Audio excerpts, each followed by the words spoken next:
이재명 지금 좀 힘들 것 같은데요. 반갑습니다. 보수의 품격을 담은 정치 해석 김영윤 TV입니다. 지도자의 덕목은 진실하고 공평하고 정직해야 하죠. 꼼수를 쓰지 않고 국민들의 눈높이에 맞게 국민들의 목소리를 담아야 하는 겁니다. 그래서 자연스럽게 존경을 받아야 하는 거죠. 대한민국의 서열 1위다 라면서 언론이 올려치기 하고 있는데요. 이재명을 보면요. 재판받고 있는 게 다 돈과 거짓말입니다. 거짓말을 반말아 처먹듯이 하고 있고요. 어제 한 말 오늘 바꿉니다. 오늘 한 말은 내일 또 바뀌겠죠. 자기 이익을 위해서는 뭐 누구 하나 죽어나가도 상관없습니다. 눈 하나 깜빡거리지 않습니다. 온갖 수단과 방법을 가리지 않고 대한민국의 행정부까지 무너뜨리며 국정을 마비시키고 있죠. 입법부를 쥐고 법을 바꿔가면서 지들 마음대로 대한민국 통치하겠다라고 하는 겁니다. 이게 바로 내란이다 라는 거죠. 여기에 부안해동하고 있는 우동사리들 행태가 꼴불견인데요. 이재명이 변호인을 선임하지 않고요. 소송 기록 접수 통지서도 반복적으로 수령하지 않아서 재판을 고의로 지연시키고 있습니다. 또 꼼수를 부리고 있는 거죠. 이재명 당대표실로 송달하면 되는 거 아닙니까? 맨날 TV에 나오는데 기자들도 어디 있는지 다 아는 이재명을 왜 법원 송달 문서 배송자들만 모르는지 모르겠습니다. 이재명 위증교사 2심의 서울고법 형사 3부가 배당이 됐고요. 재판장 교체 가능성이 있다라고 합니다. 이재명의 사법시계는 빠르게 돌아가고 있는 것 같습니다. 영상 시작하겠습니다. 구독과 좋아요 버튼 꼭 눌러주시고요. 끝까지 시청 부탁드리겠습니다. 멤버십으로 후원해주시는 모든 분들께 감사드리겠습니다.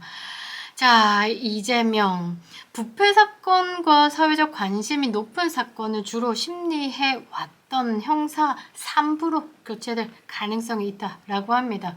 약간 뭐 기분이 좀 좋아지려고 하는데요. 서울고법 형사 3부에 배당됐습니다. 서울고법 형사 3부 이창영 부장판사가 이끄는데요. 위증교사 혐의로 1심에서 무죄 선고를 받은 이재명 2심 항소심을 심리하게 됐습니다. 일단 이 이창형 부장판사를 보면요. 전북 전주 출신입니다. 일단은 전북이다라는 게 조금 안심스러운데요.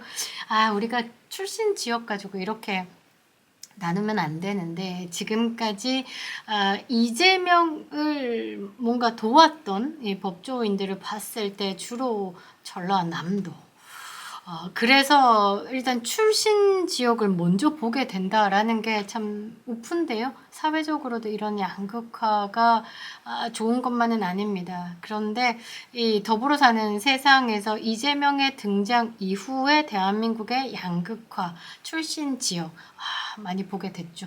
이런 게 빨리 사라졌으면 좋겠습니다.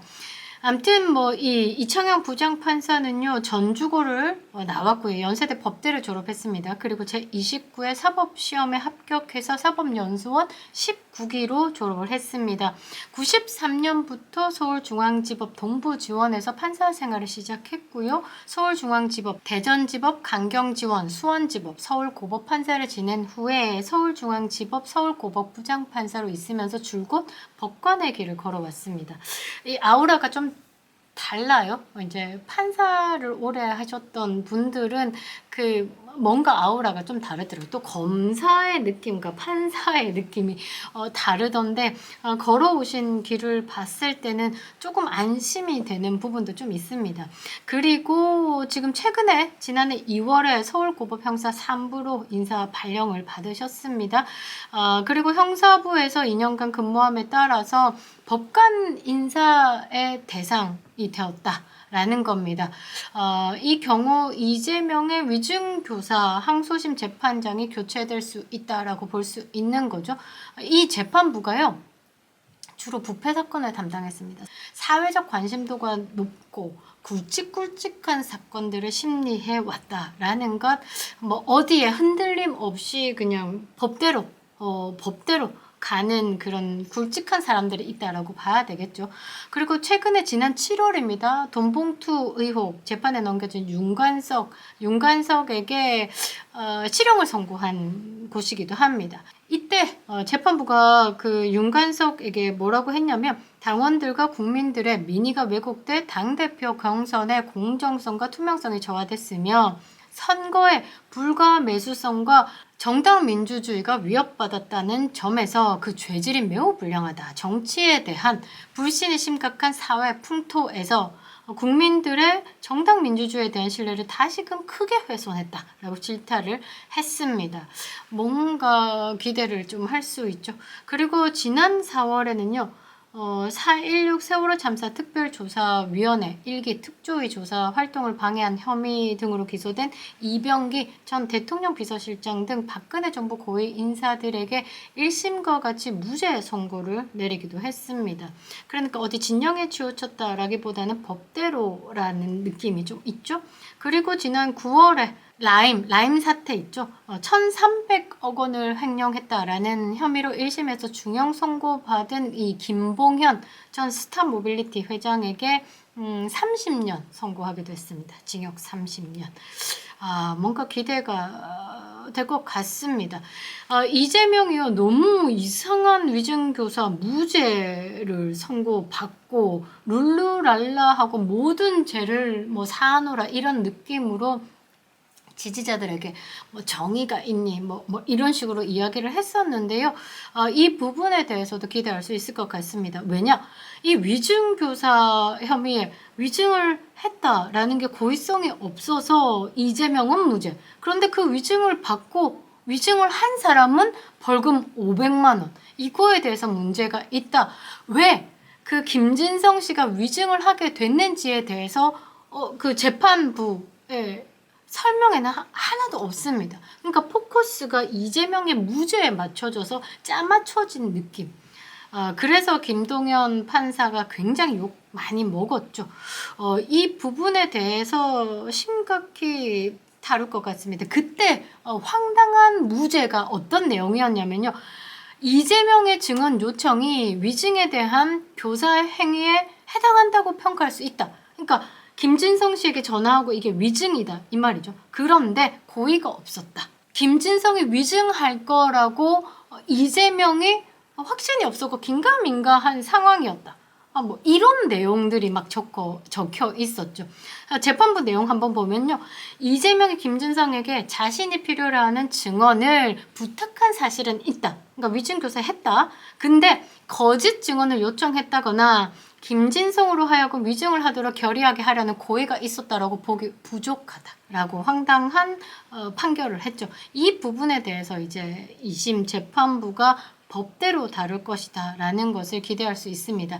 여기에 우리가 한번 물 들어올 때 노저우라고 이제 국민의힘에서 이재명의 재판 지연 방지에 대해서 탄원서를 제출하면서 이거 이런 식으로 빤히 보이는 꼼수 부리고 있는데 실질적으로 페널티 있어야 된다 라면서 이제 소송 지휘권을 적극 행사해 달라. 국민의 알 권리 보장을 위해서 피고인 이재명의 형사사건 또한 TV 생중계로 방송해달라 요청 의견서를 내기도 했습니다. 국민의힘 법률자문위원장 주진우 의원이 한번 물고 놔주질 않고 있습니다. 진짜 큰일, 열을 하고 있는데요. 16일입니다. 서울 서초구 서울고등법원을 찾아서 이재명의 공직선거법 재판에 대한 지연, 방지 탄원서를 접수했습니다. 검사 출신이죠. 그러니까 법을 많이 해석하고 있다라는 겁니다. 그 탄원서 내용을 보면요. 이재명이가 변호인을 선임하지 않고 소송 기록 접수 통지서도 수령하지 않아서 재판을 고의로 지연시키고 있다. 그리고 재판부가 공직선거법에 따른 신속 재판 원칙을 준수하기 위해서 소송 지휘권을 적극적으로 행사해야 된다라고 탄원서에 적었습니다. 그럼 대충 저쪽이 이렇게 안 받아서 질질질 끌면 사실 한 2개월 정도 끌 수 있거든요.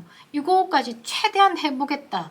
그러니까 조기 대선 전에 이 위증교사에 대해서 2심에서 뻔히 뒤집힐 부분에 대해서 받지 않겠다라는 이재명의 강력한 의지가 들어간 지금 꼼수, 재판 지원 꼼수죠.